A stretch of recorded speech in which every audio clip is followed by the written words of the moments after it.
jealous. I'm just here to make your ex-man jealous. Dance the night away.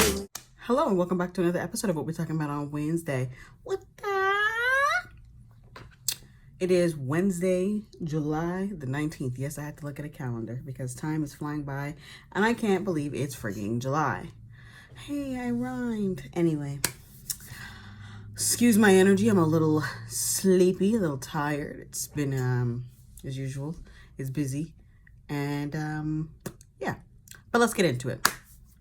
First thing I want to talk about is something that's kind of a hot topic right now. And I'd like to get people's opinions if they're willing to, you know, sort of share their opinions on the Bella Thorne, Whoopi Goldberg feud that's erupted in the last 48 hours.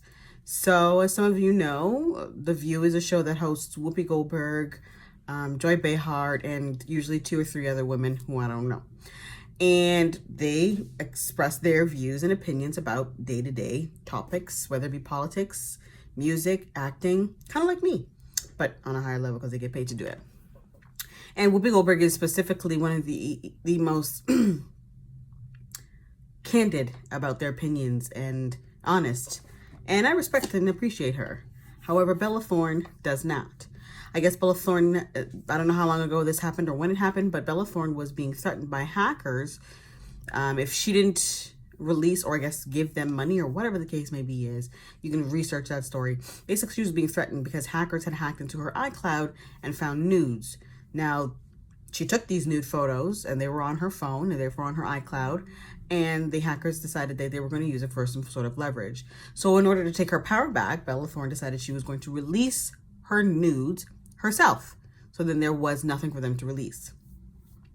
Now, I guess on Monday, Whoopi Goldberg decided she was going to share her opinion on that. And she basically was saying, you know, in this day and age, being a person in the media, in the spotlight, if you take nudes, you can't be all that shocked that hackers or people are going to come for it and try to use it against you.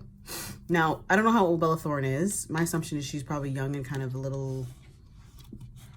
She's been in Hollywood as far as I've known for a long time as a young woman. So she's kind of grown up in this sort of bubble of the Hollywood eye. And I don't think she's really grasping what Whoopi Goldberg was saying. She's basically suggesting that Whoopi Goldberg was saying that she should, you know, be embarrassed by her sexuality, that Whoopi Goldberg was judging her sexuality and that she was, you know, judging all young people. No, what Whoopi Goldberg was saying is that in this day and age, really plain and clear, in this day and age, 2019, with everybody being on their phones all the time, if you as a celebrity or a person in the public eye decide to take a sexually explicit photo or nude, as you want to call it, and have it uploaded to your iCloud, you can't be all that surprised.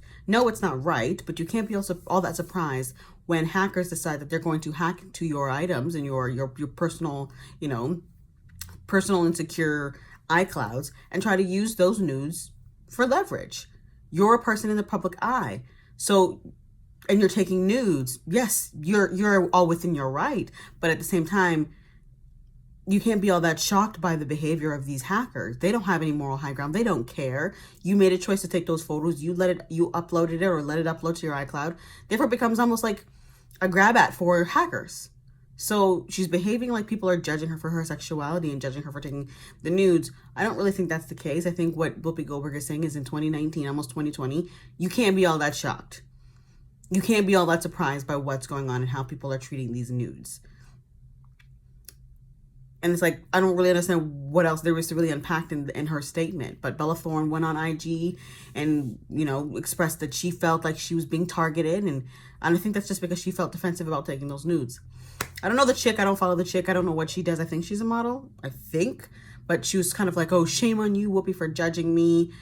I don't think she's judging you, honey. I think she's judging the fact that you're not able to comprehend your position in the world today and what that means for people like hackers. They're going to come for you. So I think, I don't know if Whoopi responded today because I was at work, but I'm interested to see the response if there is one. I feel like a lot of people are going to back Bella because she's a young person and, you know, young people ride or die for other young people. But at the end of the day, there's some logic to what Whoopi's saying.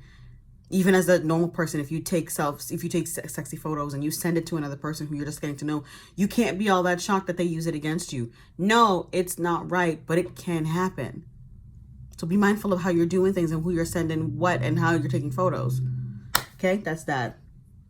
Next, I want to talk about Cassie, Miss Cassie, Diddy's ex-girlfriend, who is now with a young man named Alex Fine. And man, is he fine, let me tell you. From what I've seen from his Instagram, he's a boxer. I don't know if it's professional or amateur, but he boxes, he does rodeo, he rides bikes, and he's fit like a fiddle. He is all kinds of fine. And he looks like they match, they make sense. Now, she announced the other day, or he announced basically, that they're expecting their first child, which is something she's always wanted with Diddy, and part of the reason why she left Diddy. And Mr. P. Diddy himself decided he was going to take it upon himself to steal the photo from Mr. Alex Fine's Instagram, or maybe he Googled it, I don't know, but it was that man's photo, and he was going to post a congratulations to them.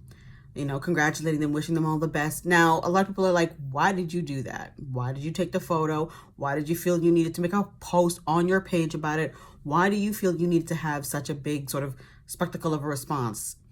And I agree. Your opinion means nothing at this point.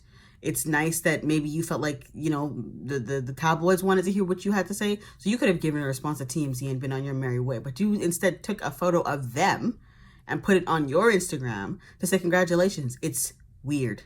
It's just like any other ex who you're not really talking to anymore, as far as we know, and they find out that you're engaged, and they take the photo that you posted of your engagement, of you celebrating your moment with your new person, and put it on their page to say, I wish you all the best. I'm really happy for you. Yeah, but nobody asked you, though.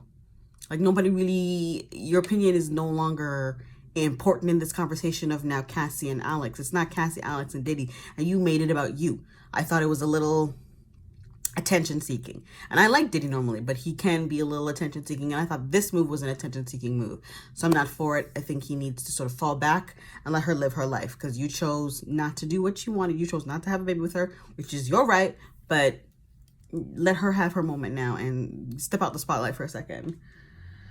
The next thing I want to talk about is Kawhi Leonard. Now, this is going to be short and sweet. I'm a Torontonian, if you will. I live in Canada, and I just watched the Raptors become the first NBA champions that are not American. And Kawhi Leonard is about to be a free agent in the summertime. Everybody's trying to decipher between his comments and things that are happening here and there, whether or not he stays in Toronto and plays for the Raptors. Here's my opinion, real quick, real simple. He's going to go where the money's at. Yes, I think he's a simple guy and that money doesn't mean everything, but at the end of the day, he's young. He's got his career ahead of him and he wants to build himself up. He's trying to be the LeBron James of the future. And I don't think he realistically can see himself doing that here. I hope he can, because I personally think he can do it. I think he could spend a few years here, build himself up, and then move on and then really, really, really bank at the LA Lakers or the Clippers or wherever it is he wants to go. However, a lot of people are trying to figure it out. Is he staying? Is he staying? Is he staying? Whether Kawhi Leonard stays or goes, in my opinion and a lot of people's opinions, he will always be an honorary Raptor. He helped get us to the championship. He helped us get the championship. And whatever his choice is, we have to respect and appreciate that that's what he wants to do. That's what he thinks is best for him and the trajectory of his career going forward. So I will not be hating on Kawhi if he leaves. I'll be a little bummed, but I don't watch basketball much anyway. You know what I'm saying? That's whatever you do, do it for you, boo. And lastly, I want to discuss this really quick. If you've watched the documentary or the docuseries on Netflix, When They See Us, you know about the Exonerated Five, formerly known as the Central Park Five. And if you know anything about that, you know the connection they have with Donald Trump and how Donald Trump felt like in that time, 1989, he wanted to take out ads in the news, in different New York newspapers, full page ads, you know, pushing for the death penalty. And today, as a president, people asked him how he felt about his opinion previously and if he would want to apologize. And I don't know why you guys are wasting your breath asking that man if he has any different opinion about it. To quote Kanye, while Mike Myers was standing beside him, Donald Trump doesn't like black people. He does not care about black people. He does not care about their lives, their well-beings, or how they're doing. So to ask him if he would apologize, it's almost like asking a blind man if he can all of a sudden see because he blinked his eyes twice. That man don't care about us. He doesn't care about black people in America. He doesn't care about black people, period. It's a waste of energy. And I feel like there's nothing that's going to make him seem like a better person. So why are we wasting our energy talking about him? We need to talk about the men who survived that horrible ordeal and look to helping them move forward. F Donald Trump, okay?